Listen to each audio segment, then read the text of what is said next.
Vamos a leer desde el verso 25, ya la tiene lista ya, hasta el finalizar, que es el verso 34, 35, 36, chuta, se me había olvidado, 36, hasta el verso 36, y lo haremos en el nombre de nuestro Señor Jesucristo. Porque no quiero, hermanos, que ignoren este misterio, para que no sean sabios en su propia opinión, que a Israel le ha acontecido un endurecimiento parcial hasta que haya entrado la plenitud de los gentiles. Así, todo Israel será salvo. Tal como está escrito, el libertador vendrá de Sión, apartará la impiedad de Jacob, y este es mi pacto con ellos, cuando yo quite sus pecados. En cuanto al Evangelio, son enemigos por causa de ustedes, pero en cuanto a la elección de Dios, son amados por causa de los padres. Porque los dones y el llamamiento de Dios son irrevocables. Pues así como ustedes en otro tiempo fueron desobedientes a Dios, pero ahora se les ha mostrado misericordia por razón de la desobediencia de ellos, así también ahora estos han sido desobedientes, para que por la misericordia mostrada a ustedes, también a ellos ahora les sea mostrada misericordia. Porque Dios ha encerrado a todos en desobediencia para mostrar misericordia a todos. Oh, profundidad de las riquezas y de la sabiduría y del conocimiento de Dios. Cuán insondables son sus juicios e inescrutables sus caminos. Pues, ¿quién ha conocido la mente del Señor? ¿O quién llegó a ser su consejero? ¿O quién le ha dado a él primero para que le tenga que recompensar? Porque de Él, por Él y para Él son todas las cosas. A Él sea la gloria para siempre. Amén. Nos bendiga el Señor. Bendiga en esta tarde esto que acabamos de leer.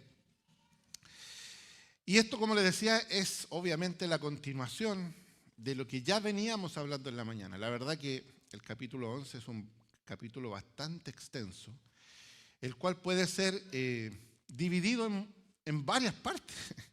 Como comentábamos en la mañana, Martin Lloyd-Jones predicó durante 15 años el libro a los Romanos. Predicó durante 15 años la epístola y aún así no terminó de predicarla. Entonces, es muy importante entender de que de cada verso, incluso de una sola palabra, usted puede sacar mucho, mucho para su edificación personal. Por tanto, yo lo insto no solamente ahora a escuchar esta predicación o a escuchar la predicación de la mañana o a seguir la serie de los Romanos. Yo lo insto a, como la mañana nos decía, escudriñemos la Escritura. Escudriñemos la Escritura, busquemos en ella la verdad de Dios. Porque la verdad de Dios allí está escrita. No espere una revelación especial en este tiempo acerca de algo extraordinario que ya está escrito. Porque la palabra de Dios fue dada completamente para nuestro propio beneficio. Nos bendiga el Señor. Entonces hemos establecido varias cosas y aquí vamos a volver al resumen. No va a ser tan extenso como en la mañana porque ya lo hicimos, sino que en la mañana dijimos varias cosas. Primero, el verdadero Israel no es el Israel nacional. ¿Se acuerda? No es el Israel étnico. Que Dios le plació escoger para sí un pueblo que no es completamente de la sangre de Abraham. Recordemos, está el remanente, que son los judíos que han creído, y están los gentiles cristianos que han creído. Ellos son el verdadero Israel que Dios ha escogido. Y los ha escogido no en este tiempo, los escogió antes de la fundación del mundo. Él ideó el plan perfecto desde la eternidad. De manera que lo que está sucediendo hoy es solamente la conclusión día tras día del plan perfecto de Dios. Dios endureció a los israelitas nacionales a fin de poder llamar a los gentiles. Y recordábamos en la mañana cuál era la labor del pueblo de Israel en el Antiguo Testamento. Era la predicación. Ellos eran sacerdotes que debían ministrar a otros y mostrar al gran Dios que tenían. Pero sin embargo ellos quisieron en su propia justicia encerrar todas estas cosas para ellos. Y en eso fallaron. Nos bendiga el Señor. Así que por esa dureza de corazón, igual esto brotó y sobreabundó para los gentiles que somos nosotros. Que esos gentiles, nos decía, no deben ser arrogantes. Porque hemos alcanzado algo que a lo mejor a ellos, a pesar de que hay un grupo elegido que sí tiene fe, ellos no tienen fe. Por lo tanto, nosotros que tenemos fe no debemos ser arrogantes contra ellos. ¿Y quién de nosotros conoce a algún judío? Yo conozco muy poco. Nuestro hermano César trabaja en el estadio israelita, así que usted, hermano César, quédese en silencio. Pero los demás, los mortales de aquí de la tierra, no hemos conocido tantos judíos. Entonces, muchas veces nosotros no somos arrogantes con los judíos. Somos arrogantes con los otros gentiles que no han conocido a Dios. Y sabes, sí, somos arrogantes con los judíos. Estos que no creyeron, ¿cuántas veces no hemos escuchado en la palabra? Pero ellos le negaron. Y somos arrogantes contra ellos cuando lo que hemos recibido es pura gracia. Así que nos llamaba a no ser arrogantes, ya que fuimos injertados contra naturaleza, siendo un olivo silvestre, dentro de un olivo cultivado, un verde olivo, que es Cristo mismo. Amén. Cuya raíz, que es Cristo, fue dada como promesa a los padres. ¿A qué padres? Abraham, Isaac, Jacob. Nos bendiga el Señor. Eso es el resumen de lo que vimos en la mañana, así a grandes rasgos, muy somera, ¿cierto? El resumen, pero para que usted pueda conectarse con lo que hablamos. Y voy a leer los últimos versos del verso 22, cuando le habla, ¿cierto?, a los gentiles, y dice: mira pues la bondad y la severidad de Dios, severidad para con los que cayeron, pero para ti bondad de Dios si permaneces en su bondad. De lo contrario, tú también serás cortado. Y veíamos esto, ¿cierto? Que no es que Dios diga la salvación se pierde. No, está hablando de que si realmente has entendido la bondad de Dios, significa que estás injertado. Pero si hay arrogancia en tu corazón, eso significa que en realidad no has entendido la salvación. La has oído de oídas, como decía Job, y no has hecho eso para ti. La salvación no la tienes en tus manos, solamente un iluminado. De lo contrario, tú también serás cortado. Y también ellos, si no permanecen en su incredulidad, serán injertados, pues poderoso es Dios para injertarlos de nuevo. Porque si tú fuiste cortado de lo que por naturaleza es un olivo silvestre, y contra lo que es natural fuiste injertado en un olivo cultivado, ¿cuánto más estos, que son las ramas naturales, serán injertados en su propio olivo? Nos bendiga el Señor. Yo sé que después del almuerzo, sobre todo, ¿cierto? Los que venimos de Santiago nos tratan súper bien. Hoy día comí pastelito de choclo, oiga, postre, y nos da sueñitos, pero haga el esfuerzo. Haga el esfuerzo en esta tarde de no quedarse dormido, de no perderse, ¿cierto? No va a ser tan larga la predicación como en la mañana, pero haga el esfuerzo. Pablo prosigue con esta explicación que nos estaba dando en la mañana acerca de este pueblo de Israel, la explicación acerca del verdadero Israel. Y en el verso 25 dice: porque no quiero, hermanos, que ignoren este misterio. Y aquí hay algo importante. ¿Usted sabe lo que es un misterio? Algo que está vedado, velado para el conocimiento, algo que nadie sabe lo que es. Pero Pablo está diciendo: no quiero que ignoren este misterio. O sea, no quiero que se queden sin saber el misterio. Eso quiere decir que el misterio ha sido revelado. De manera que hoy día usted no puede ignorar el misterio. Antes, cuando no conocía al Señor, usted no sabía estas cosas, pero hoy día que lo conoce, no puede ignorar este misterio. Y le está hablando a la iglesia de Roma: hermanos, no quiero que ignoren este misterio, para que no sean sabios en su propia opinión. Un misterio es algo oculto, algo que no ha sido dado a conocer. Pero sin embargo, en estos postreros tiempos, Dios lo dio a conocer.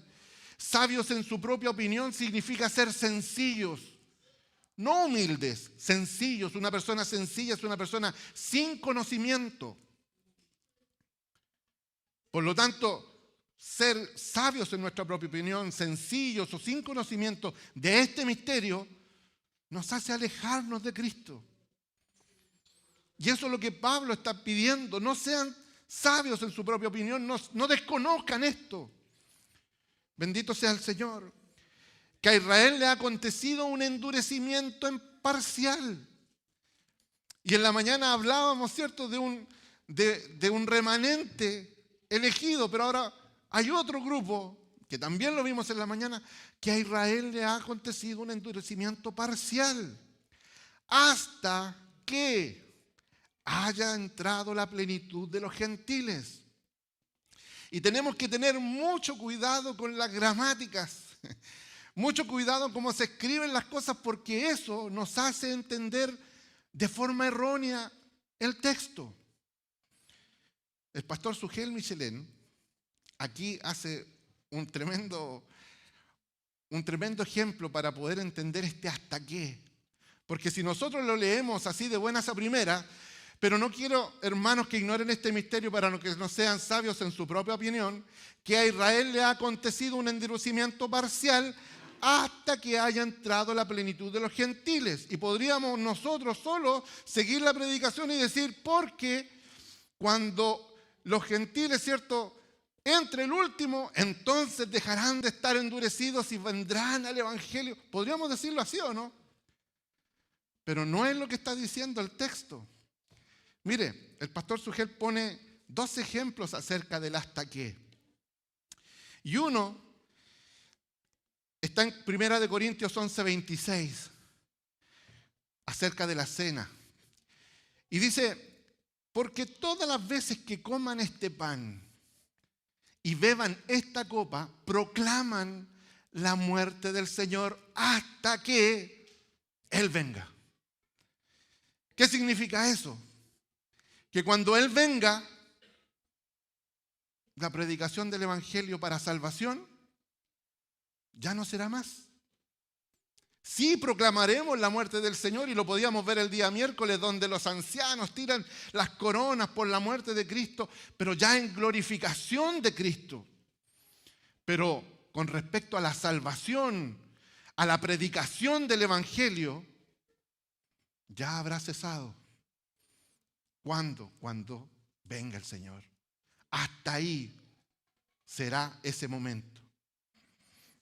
Por lo tanto, si nos volvemos atrás, que a Israel le ha acontecido un endurecimiento parcial hasta que haya entrado la plenitud de los gentiles.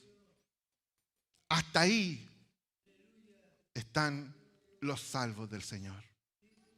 De ahí para adelante ya no hay más predicación. Porque la plenitud de los gentiles, junto con la plenitud del remanente de Israel que ha sido salvo, se irán con el Cristo en la segunda venida, porque el Señor vendrá en ese momento. Entonces, cuando haya entrado la plenitud de los gentiles, aparecerá Cristo. Todo ojo le verá, dice la palabra, tanto judíos como gentiles. Judíos no convertidos, gentiles no convertidos. Todos verán cuando Cristo venga. Porque cuando Él venga, dice la palabra, pondrá a un lado las cabritas o los cabritos y al otro lado pondrá las ovejas. Y no hay más. Las cabritas irán a otro lado, las ovejas al gozo del Señor. ¿Se acuerda de la parábola de la cizaña y el trigo? Deja que crezcan juntos. No, los sacamos, Señor, porque el ladrón, el malo había venido en la noche, ¿cierto? Y había sembrado cizaña en medio del campo. Él dice, no. Déjenlos hasta el final. Cuando Él venga, entonces el trigo será echado en el granero y la paja arderá en el fuego. Será el momento de la separación y no hay otro momento. Nos bendiga el Señor. Así que ese hasta que haya entrado la plenitud de los gentiles, nos da a entender algo muy importante, que el endurecimiento parcial de Israel será siempre parcial. Nunca habrá un no endurecimiento para que Israel tenga una completa entrada. No hay un trato especial, decíamos en la mañana. Solo podemos entrar a la presencia de Dios a través de Cristo. Sin Cristo, aunque sea judío, nunca entrará a la presencia de Dios. Él es la entrada. Él es el que pagó el precio. Nos bendiga el Señor. La puerta de la salvación entonces está abierta hasta que el último de los gentiles haya entrado. Y esa es la bendición. Decíamos en la mañana, ¿qué bendición tenemos nosotros los gentiles? A ellos les fue dado los patriarcas, las promesas, los pactos. Pero a nosotros se nos fue dada la fe de pura gracia. Y mediante esa fe que debía ser esparcida a través del mundo, nosotros recibimos la salvación.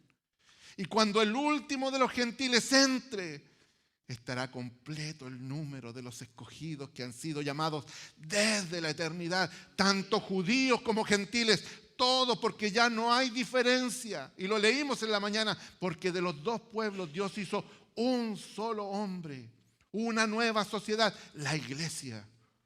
Nos bendiga el Señor. De manera que, verso 26, y volvemos a la gramática, así que todo Israel será salvo. Otro verso para confundirnos. O sea, no para confundirnos, que Dios lo haya puesto para confundirnos, no. Es que nosotros, por nuestra ignorancia, nos confundimos con estos textos. Y escuchamos cuando alguien dice, no, es que aquí dice, y así todo Israel será salvo. Entonces, cuando entre el último de los gentiles, Dios se va a volver a los israelitas y nosotros nos vamos a ir. Y los israelitas, entonces, ahora Dios va a salvarlos a todos. No está diciendo eso. Y eso es lo que estamos analizando ahora. Así, ese así que está ahí, quiere decir, en ese momento, o como lo dice la NBI, póngalo en la NBI, dice, así. No pasa nada con la NBI, ya. De esta manera, todo Israel será salvo. ¿Cuándo? Cuando entre el último de los gentiles. Volvemos a la predicación de la mañana. Rebobinemos. ¿Quiénes son los verdaderos judíos? Mire, vamos a seguir. ¿Todo se refiere a la totalidad del Israel étnico? ¿O todo se refiere a todos los judíos que hasta ese momento hayan sido salvados? Acuérdese que toda la mañana hablamos de un remanente que Dios dejó para su adoración. A ese todo Israel, porque no todos los que están en Israel o de la descendencia de Israel son Israel. Por lo tanto, no podemos mirar a todo Israel étnico y decir todo ese es Israel. No, porque Pablo lo dice en el verso 9:6. No todos los descendientes de Israel son Israel, sino que son israelitas, verdaderos israelitas, los que de esos han aceptado a Cristo. Así que tampoco quiere decir que una vez que entre el último de los gentiles vendrá esta conversión masiva de israelitas. No, eso no va a suceder. El pastor Sugel dice lo siguiente aquí, que esta totalidad de gentiles pueden ser dos. Primero, la totalidad de los judíos llamados a salvación. Pero es más probable que de acuerdo a la ilustración del verde olivo que hablábamos en la mañana, se esté refiriendo a la totalidad de la iglesia. Todo Israel. Entonces, ¿pero se está refiriendo a Israel étnico? No, está hablando del verdadero Israel. Y aquí tenemos que retrocedernos en el tiempo y volver al capítulo 2 de Romanos, en el verso 28 y 29, porque es un tremendo ejemplo. Pablo nos dice, porque no es judío, o sea, no es Israel el que lo es exteriormente, ni la circuncisión es la externa, es la carne, pues es judío el que lo es interiormente. La circuncisión es la del corazón, por el Espíritu, no por la letra, la alabanza del cual no procede de los hombres, sino de Dios. Entonces, ¿cuál es el verdadero Israel? El que en su corazón ha aceptado a Cristo. Entonces, volvemos al verso que estábamos leyendo, que es el verso 26. 26 creo que era. ¿Sí? Así todo Israel será salvo cuando entre el último de los salvados gentiles. Toda la iglesia será salvo. Nos bendiga el Señor. Ya no habrá más salvación. La puerta habrá sido cerrada. Así todo Israel será salvo. De esta manera todo Israel será salvo. Tal como está escrito. El libertador vendrá de Sión. ¿Sabe cuál es Sión, cierto? ¿Cuál es Sión? Jerusalén. Es lo mismo. Sión es Jerusalén. Por lo tanto, podríamos cambiar el vocablo y decir, el libertador vendrá de Jerusalén y apartará la impiedad de Jacob. Y este es mi pacto con ellos cuando yo quite sus pecados, dice el profeta. Entonces volvemos a la gramática. ¿De dónde viene el Salvador? Viene de Jerusalén. Entonces lo que está hablando Pablo es algo que ya fue cumplido, no algo que va a acontecer. No está hablando que en un futuro lejano, cuando el último de los creyentes gentiles entre, entonces la salvación vendrá a Israel. No, porque dice, el libertador vendrá de Sión. ¿Y quién es ese libertador que vino de Sión o de Jerusalén? Cristo. Cristo nació en un pueblo llamado Israel y llegó hasta Jerusalén, donde entregó su vida para salvar a su pueblo, el cual no le recibió. Bendito sea el Señor. El convencimiento masivo de Israel para Pablo, todo Israel, comenzó en la primera venida de Cristo, no al final de los tiempos. Dado que desde su resurrección hubo una cantidad enorme de judíos que se convirtieron a Cristo. Lo podemos ver en Hechos capítulo 2 cuando está Pedro y se para en el día de Pentecostés y les habla a ustedes que crucificaron al Cristo. Y ellos, conmovidos por ese tremendo testimonio, ¿cuántos se convirtieron ese día?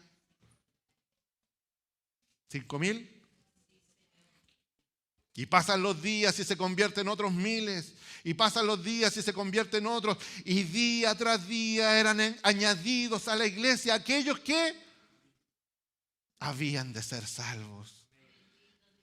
¿Pero de qué estamos hablando? ¿De gentiles o de judíos? Porque quiero que sepa que de Hechos capítulo 1, y lo vimos cuando estudiamos Hechos, de Hechos capítulo 1 hasta Hechos capítulo 8, estamos hablando solo de judíos. Estamos en Jerusalén en el día de Pentecostés, cuando todas las multitudes de las huestes de Israel venían a adorar a Jerusalén porque tenían que sacrificar. Y en medio de ellos, judíos de todos los países que hablaban diferentes idiomas vinieron a Jerusalén. No había gentiles. Recuérdese que los gentiles y los judíos no se trataban. No trataban ni siquiera a los samaritanos, que eran de su misma sangre. Por lo tanto, en ese momento había solo judíos en ese lugar. Y cuando vemos en el capítulo 1:8, y dice, y me seréis testigos, ¿cierto? Cuando haya venido sobre vosotros el Espíritu Santo, y me seréis testigos en Jerusalén, en Samaria, en Judea y hasta lo último de la tierra. Y aquí esto no se le va a olvidar más, porque ese 1:8, si usted lo da vuelta y pone el 8:1, ¿qué dice el 8:1? Y Saulo estaba de completo acuerdo con ellos en la muerte de Esteban. En aquel día se desató una gran persecución en contra de la iglesia en Jerusalén, en contra de los judíos cristianos, para que me entienda. Y todos fueron esparcidos por las regiones de Judea, de Samaria y hasta lo último de la tierra. Y se cumple Hechos capítulo 1:8 en 8:1. Bendito sea el Señor. Nos bendiga el Señor. Por lo tanto, hasta ese minuto, Dios había abierto sus puertas de par en par, y el libertador vendrá de Sión, apartará la impiedad de Jacob, y este será mi pacto con ellos cuando yo quite sus pecados. Bendito sea el Señor, dice el verso 26 y 27 de Romanos que estamos leyendo. Se cumple entonces, Pablo está haciendo mención a este verso de algo que ya se cumplió y que se está cumpliendo a cabalidad, porque en el tiempo de Pablo, cuando se escribe la carta, que habían pasado ya ¿cuántos años desde el Pentecostés? 20, 30 años. Después de Pentecostés, después de este convertimiento masivo, aún en ese tiempo decía, aún al remanente, porque yo soy israelita de la tribu de Benjamín. Entonces Dios ha guardado en todos los tiempos a su pueblo, Israel. ¿Cuál? El verdadero Israel. Nos bendiga el Señor. Por lo tanto, estamos hablando de que esa conversión de israelitas ha tenido lugar desde ese momento hasta que la plenitud de los gentiles entre. Pablo sigue hablando a los gentiles, a su iglesia del Evangelio. Los gentiles tenían por enemigos a los judíos, ya que eran perseguidos por ellos. Pablo mismo tenía las marcas de Jesucristo sobre él. Pero la elección de Dios sobre ese remanente es irrevocable. Por amor a los padres, por amor a Abraham, a Isaac, a Jacob, la raíz, ya que a estos se les entregó las promesas. Miremos cómo lo dice en el verso 28 y 29. En cuanto al evangelio, son enemigos por causa de ustedes. Pero en cuanto a la elección de Dios, son amados por causa de los padres, porque los dones y el llamamiento de Dios son irrevocables. Y sigue en el verso 30, pues así como ustedes en otro tiempo fueron desobedientes a Dios, le estás hablando a los gentiles, pero ahora se les ha mostrado misericordia por razón de la desobediencia de ellos, así también estos ahora han sido desobedientes, para que por la misericordia mostrada a ustedes, que han sido desobedientes también a ellos ahora les sea mostrada la misericordia. Ellos fueron transgresores, y por esa transgresión el pueblo gentil alcanzó la salvación. Pero ¿quién de nosotros no ha desobedecido? Y por nuestra desobediencia, aún en nuestra desobediencia, recibimos la gracia inmerecida y el don de la fe para creer en Cristo y alcanzar la salvación. Ahora, por nuestra desobediencia, a ellos les será mostrada la misericordia. Porque Dios ha encerrado a todos en desobediencia para mostrar misericordia a todos. ¿Y por qué en desobediencia? Porque si fuese por obras, ya no sería gracia. Si fuese por obras, ya no sería misericordia. Entonces, para mostrar su gracia y su misericordia, teníamos que andar esparcidos por todos lados, no buscando a Dios. Y se repite el verso, ¿cierto?, que está ahí en el capítulo 3, porque ninguno quiso buscar a Dios. Todos se apartaron, todos a una se hicieron necios. No hay quien busque a Dios, no hay ni siquiera uno. Bendito sea el Señor. De manera que Pablo exhorta a la iglesia gentil a amar a sus hermanos judíos para que les sea manifestada la misericordia igual que a ellos. Pablo está hablando de que la manifestación de la misericordia hacia los judíos no será manifiesta en un futuro lejano. Tampoco está diciendo que será manifestada luego de su segunda venida. Pablo está hablando en 3 veces, habla en tiempo presente, ahora. Ahora, con Cristo, los gentiles han recibido misericordia. Ahora, estos han sido desobedientes para que los gentiles reciban misericordia. Y por esa misericordia, ahora ellos, en tiempo presente, les sea mostrada la misericordia. No está hablando de acontecimientos escatológicos para allá. Esta palabra fue cumplida en el tiempo de Pablo, en el tiempo de Cristo. Son cosas que sucedieron a Israel en el pasado y en el tiempo presente. Presente no hoy, en el tiempo de Pablo y también hoy. Porque aún hoy hay un remanente en Israel.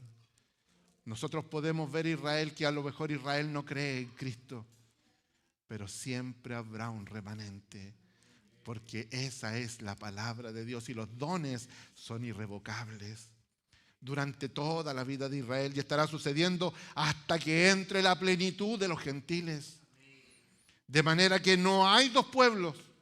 Y aquí yo quiero no ser violento, hermano, pero muchas veces tenemos y hemos tenido una creencia antigua, que no es tan antigua la verdad, pero sí tenemos una creencia antigua. No hay 2 pueblos. No es que Dios vaya a hacer algo con la iglesia y con Israel vaya a hacer otra cosa. No. Hay un solo pueblo, un solo Israel, un verdadero Israel que está unido a Cristo y por el cual Cristo murió. Nos bendiga el Señor. No habrá un trato especial con los judíos en el futuro. Y a lo mejor voy a hacer volar plumas por aquí, pero hermanos, no vendrá un tiempo en que Dios vendrá a buscar a su iglesia en forma secreta y nos llevará para hacer un trato con los judíos. No, Señor, eso no sucederá. Cuando Cristo venga, será en su segunda venida. Eso es lo que dice su palabra y en Tesalonicenses. Los sepulcros serán abiertos. Unos resucitarán para justicia y otros para perdición. Nos bendiga el Señor. Y esto está sucediendo ya. No es algo futuro.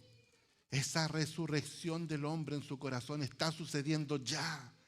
Desde que Cristo expiró en la cruz. El acta de nuestros decretos fue publicada en la cruz. Todas aquellas cosas que nos acusaban fueron anuladas en la cruz. De manera que su iglesia está siendo salvada por el Señor día tras día, de acuerdo a como Él lo destinó en la eternidad. Nos bendiga el Señor. Y todo esto será consumado cuando Cristo venga, luego de que el último de sus escogidos llegue a la salvación. Cuando eso suceda, aparecerá en las nubes. Como trompeta, dice Tesalonicense, con voz de arcángel, con trompeta de Dios, descenderá del cielo. Y los muertos en Cristo resucitarán primero. Luego nosotros, los que hayamos quedado junto con ellos que han resucitado para salvación, seremos transformados. Sean judíos, sean gentiles, sean griegos, sean alemanes, sean lo que sean. Si han puesto su fe y su confianza en Cristo, entonces Cristo los recibirá porque murió por ellos. Fíjese que cuando Cristo ora en esa oración sacerdotal, Él no ora por los que no le recibieron. Él dice, yo no oro por el mundo, oro por los que tú me diste. Y de los que tú me diste, ninguno se perdió. Ninguno se perdió. Bendito sea el Señor, bendito sea el Señor que nos tiene en sus atrios, bendito sea el Señor que nos ha traído a su gracia, Bendito sea el Señor que murió por nosotros. Bendito sea el Señor que tiene un remanente guardado en Israel. Bendito sea el Señor que compró un pueblo para sí de toda lengua, de toda tribu, de toda nación, para hacer de nosotros una nación de sacerdotes, de reyes. Y esos reyes que serán salvados, como decía nuestro hermano el día miércoles, cuando llegue ahí el Cordero y sea puesto allí, dice que pescarán sus coronas y las tirarán delante de aquel que se merece toda la honra, toda la gloria, toda la alabanza. Todo será consumado ahí, volaremos a Él. Sin Cristo, hermanos, nadie será salvo. No hay un tratamiento especial, no piensen eso. He escuchado teorías por ahí que después que Cristo venga en su segunda venida, algunos serán salvos por su sangre. No, no, no. Serán salvos solamente por la sangre del Cordero. Que en la tribulación moriremos y por nuestra sangre igual seremos salvos. No, no, no, hermano. Si no es la sangre de Cristo expiatoria del Cordero que quita el pecado del mundo, nadie será salvo. Pablo está aquí, nos ha mostrado el verdadero evangelio. Pablo hasta aquí ha usado su grandeza del divino plan, ha usado la grandeza del divino plan de Dios en la salvación que ha establecido desde la eternidad. Dios no tiene plan B. La iglesia no es un plan B. La iglesia es el plan principal, el plan A de Dios. Es más, ni siquiera es su plan principal. Es su único plan. No hay otro plan. Por eso decía Pablo en el capítulo 1, versos 16 y 17, porque no me avergüenzo del evangelio, pues es poder de Dios para salvación de todo aquel que cree, del judío primeramente, porque a ellos fueron dadas las promesas, y también del griego o del gentil, para que lo entienda. Porque en el evangelio la justicia de Dios se revela por fe, y para fe, como está escrito, mas el justo por su fe vivirá. Si hasta aquí, hermano, usted ha podido visualizar la grandeza de Dios que tenemos.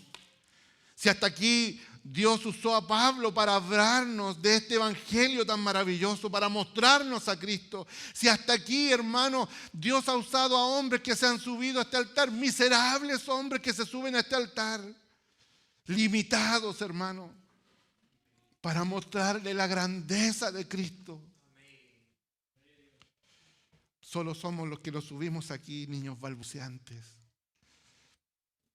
Niños balbuceantes que el Señor tiene que traducir nuestras palabras para que puedan llegar delante de su presencia. ¿Qué hemos de orar? ¿Qué hemos de pedir? Dice la palabra. No lo sabemos, pero Él, con gemidos indecibles, el Espíritu, transforma nuestra oración con gemidos que no se pueden descifrar por nosotros mismos. Transforma nuestra oración y la lleva a su presencia. Solo somos niños balbuceantes en este lugar, pero a esos niños balbuceantes Dios les ha alumbrado con la luz del evangelio, y de manera que de ellos también a usted pueda alumbrarles la luz de Cristo. Si hasta aquí ha sentido que aún así el mensaje divino ha transformado su vida, hermano querido, no puede quedarse quieto. No puede quedarse quieto. No se puede quedar en silencio. Una buena noticia no se esconde. Una buena noticia no se calla. Hermano, debes estallar en adoración. No aquí, no ahora. Tu vida debe ser un estallido de adoración a Dios. Su vida personal, su vida familiar, su vida con su esposa, su vida con sus hijos, su vida con sus vecinos, debe ser un estallido de adoración a Dios. Por cuanto Dios le dio a usted un discernimiento que no le ha dado a otros, porque le plació dárselo a usted. Tu vida debe ser para adorar a aquel que se la merece. Todas las cosas. Tu vida debe reflejar a Cristo. Tu vida debe ser llena del Espíritu Santo de manera que pueda reflejar a aquel que murió por ti. Pablo estalla en doxología. Luego de que él extiende por 11 capítulos el Evangelio, desde el Génesis, porque desde allá, desde la creación, Dios ha mostrado su eterno poder y deidad.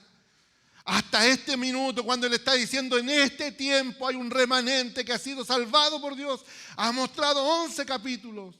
El Evangelio ahora estalla en adoración. ¡Oh, profundidad de las riquezas y de la sabiduría y del conocimiento de Dios! ¡Cuán insondables son sus juicios! ¡E inescrutables sus caminos! Pues ¿quién conoció la mente del Señor? ¿Quién ha llegado a ser su consejero? ¿O quién le ha dado a Él primero para que se le tenga que recompensar? Porque por Él, porque de Él, perdón, por Él y para Él son todas las cosas. A Él sea la gloria, dice Pablo, a Él sea la gloria para siempre. Oh, profundidad de las riquezas y de la sabiduría y del conocimiento de Dios. Salomón dice en un texto, porque del Señor viene la sabiduría y de su boca viene el conocimiento y la inteligencia. Hermano, si tienes la capacidad en esta hora de sentarte aquí en esta silla y de escuchar estas palabras y tu corazón se contriñe y has entendido el Evangelio, qué maravilloso es Dios. Porque de su boca viene el conocimiento y la inteligencia. De su boca viene la sabiduría. ¿Y quién conoce todas las cosas sino Dios? Ni nosotros mismos nos conocemos a nosotros mismos. Dice la palabra, engañoso es el corazón. ¿Quién lo conocerá? ¿Puede saber usted cómo reaccionará ante un evento? Usted dice, se propone y dice, cuando me pase esto yo voy a reaccionar de esta manera. No, si me sale un ratón, dice la hermana, yo ahí voy a pechugar. ¿Sale el ratón? ¡Ah! Estoy poniendo un ejemplo burdo, hermano. Engañoso es el corazón. ¿Quién lo conocerá? Yo, dice Jehová. Yo conozco el corazón del hombre.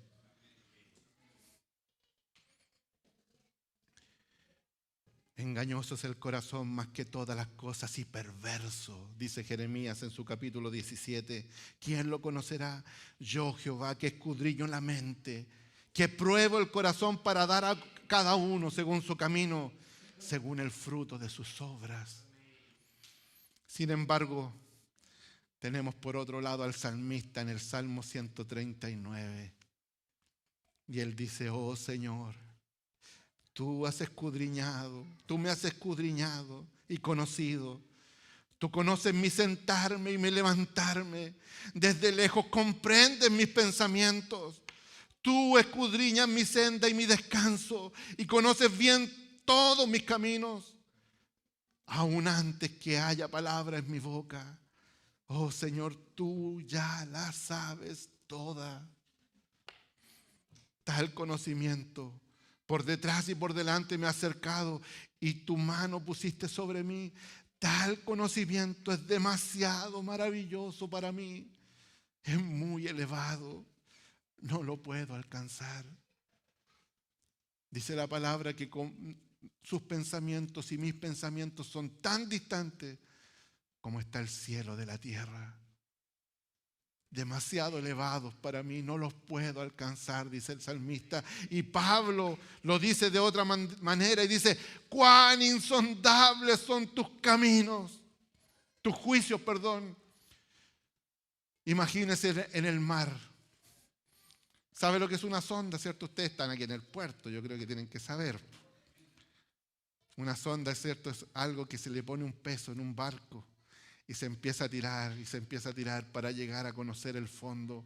¿Cuánto hay de longitud hacia abajo? Insondable significa que aunque usted gaste toda la cuerda del mundo, jamás llegará a comprender a cabalidad los juicios de Dios. Y cuando habla de juicio no está hablando de juicio, está hablando de las cosas que Dios ha establecido y ha planeado desde la eternidad.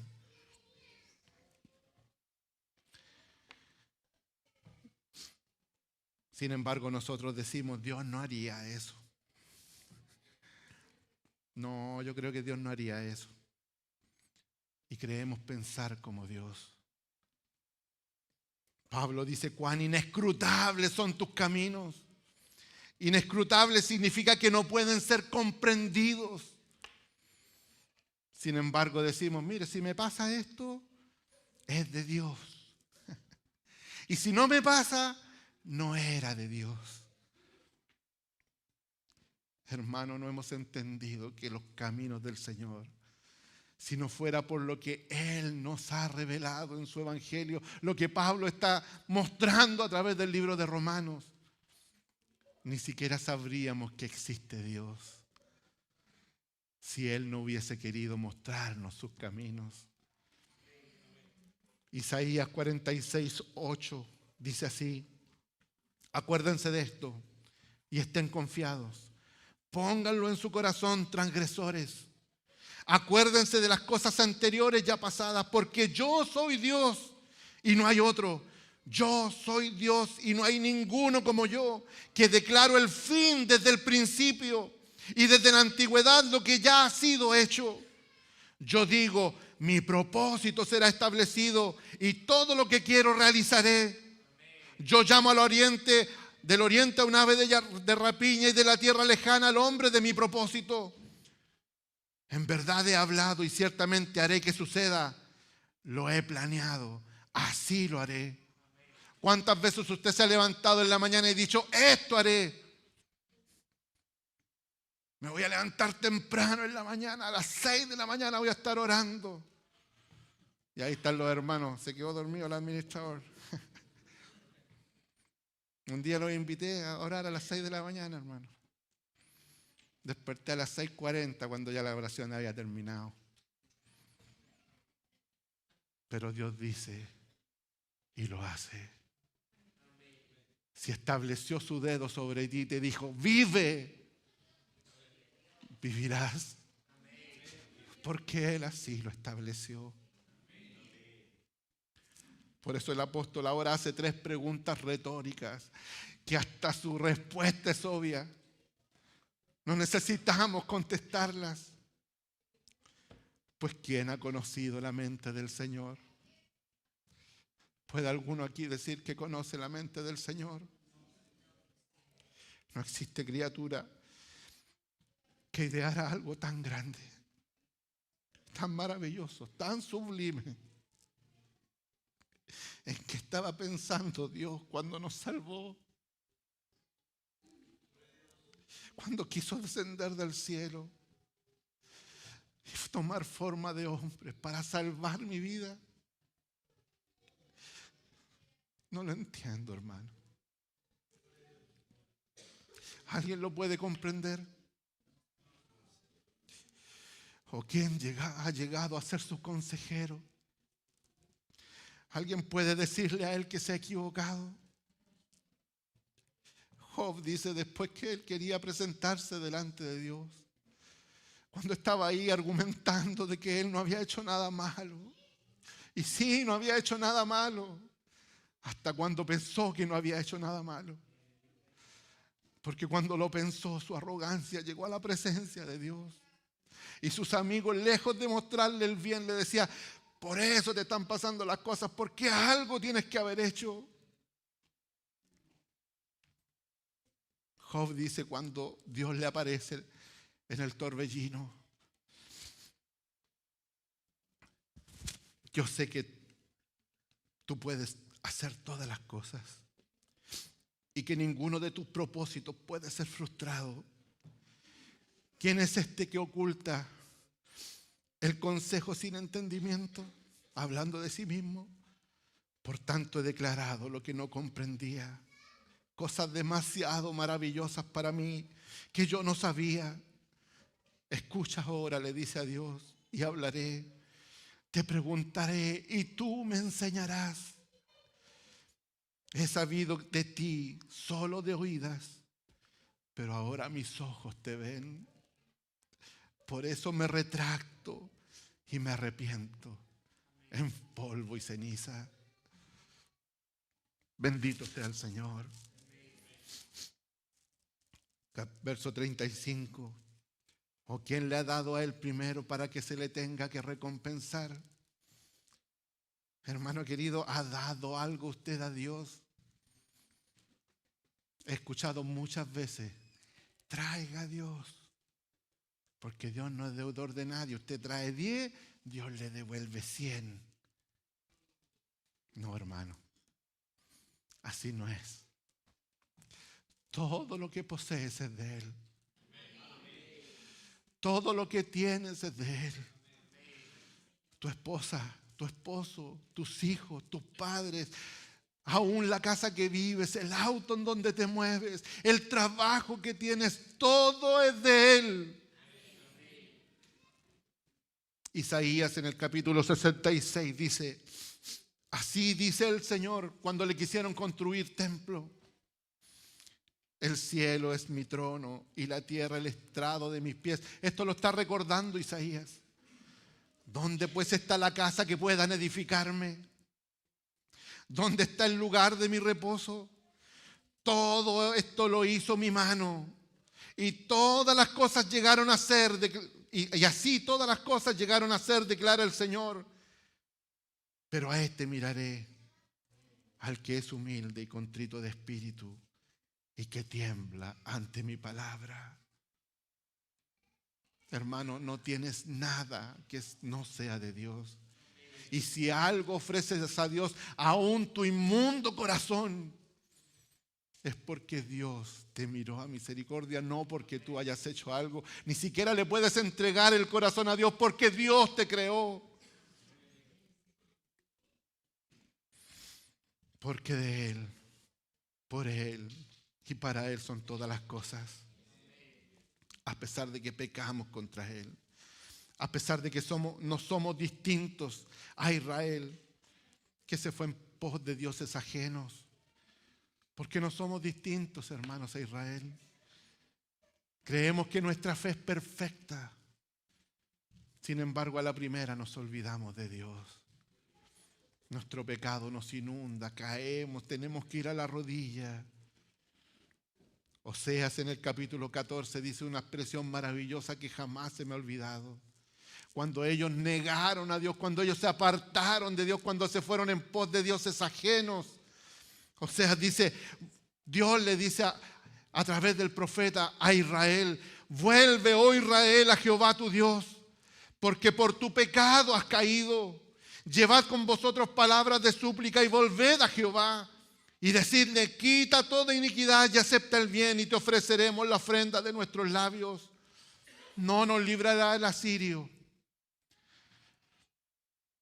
No montaremos en caballos, ni nunca más diremos a la obra de nuestras manos, dioses nuestros, porque en ti el huérfano alcanzará misericordia. Y mire la respuesta de Jehová. Hermano ahí de transmisión, Oseas capítulo 14, verso 4.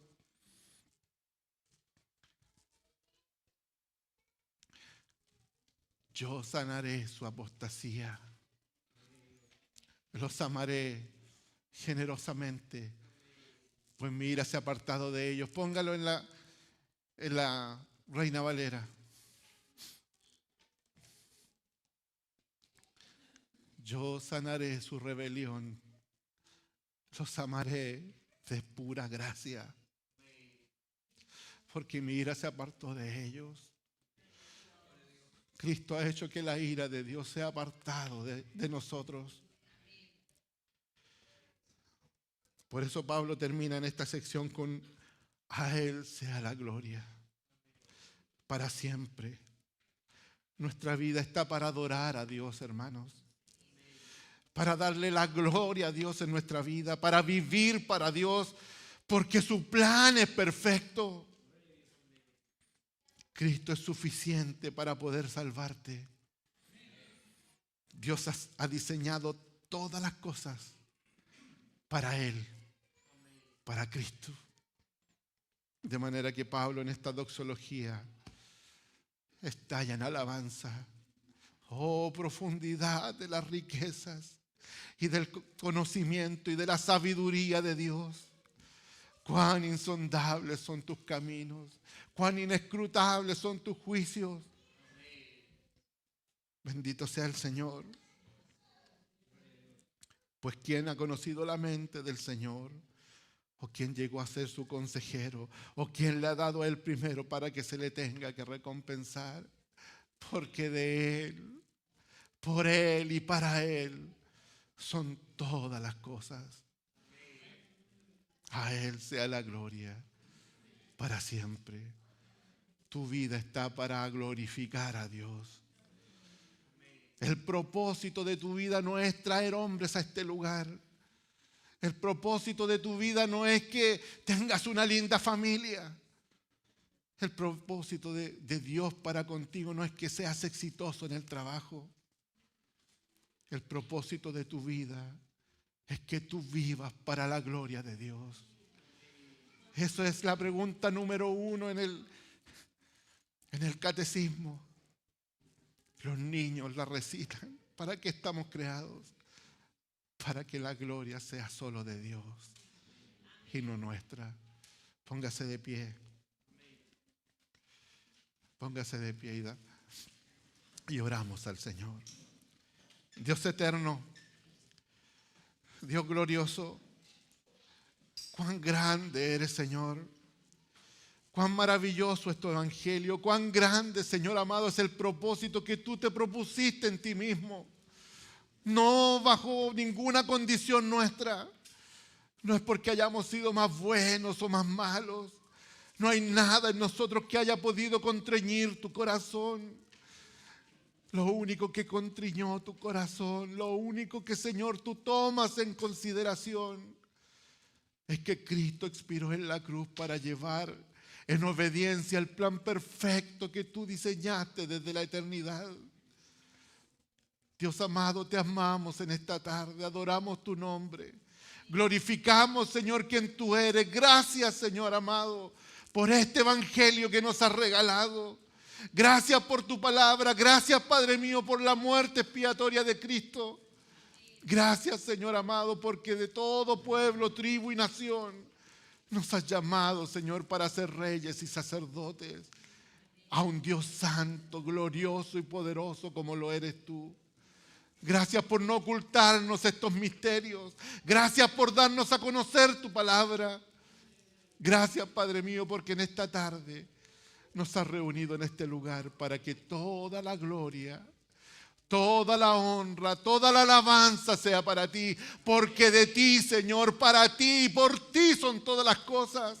A ti, Señor, sea la gloria y la alabanza para siempre a través de Cristo. Permite que tu gracia y tu gloria, Señor amado, viva en nosotros a través del Espíritu Santo y podamos a través de nuestra vida, Señor, mostrar a Cristo en nuestro corazón. Adoramos tu nombre, te alabamos y lo hacemos en el nombre de Jesús. Amén. Amén.